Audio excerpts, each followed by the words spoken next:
চিকিৎসকদের সকল চেষ্টা ব্যর্থ করে ১৮ কোটি মানুষের দোয়া ও ভালোবাসা রেখে অনন্ত অসীমের উদ্দেশ্যে চলে গেলেন বিএনপির চেয়ারপারসন ও সাবেক প্রধানমন্ত্রী বেগম খালেদা জিয়া। ইন্না লিল্লাহি ওয়া ইন্না ইলাইহি রাজিউন। ৩০ ডিসেম্বর সকাল ৬টায় ঢাকার এবারকেয়ার হাসপাতালে চিকিৎসাধীন অবস্থায় তার মৃত্যু হয়। বেগম খালেদা জিয়ার চিকিৎসক অধ্যাপক শাহাবুদ্দিন তালুকদার বিষয়টি নিশ্চিত করেন। বেগম খালেদা জিয়ার মৃত্যুতে শোকে ভাসছে সারা দেশ। ভোর ৬টায় ৩০ ডিসেম্বর ওনার মৃত্যু ক্লিনিক্যালি ডেথ ঘোষণা করেছিলাম। আপনাদের মাধ্যমে দেশবাসীর কাছে ওনার দোয়া চাই।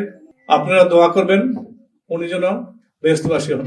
স্বৈরাচারী আওয়ামী লীগের দীর্ঘ ১৬ বছরের শাসনামলে দীর্ঘদিন নির্যাতনের শিকার হয়ে কারাভোগ করেন খালেদা জিয়া। চিকিৎসার সুযোগও দেওয়া হয়নি। ধীরে ধীরে অসুস্থ হয়ে পড়েন বেগম জিয়া। এরপর করোনার কারণে শর্ত সাপেক্ষে মুক্তি দিলেও গুলশানের ভাড়া বাসা ফিরোজায় বন্দী রাখা হয়।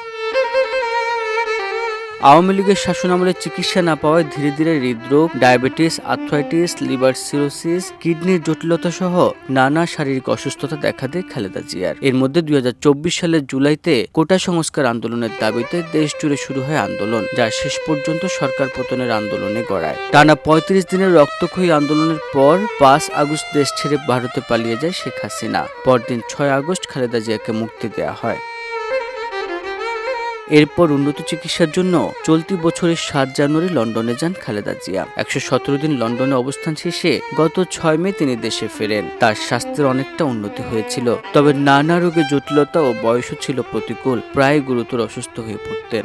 হাসপাতালে ভর্তি করানো হতো।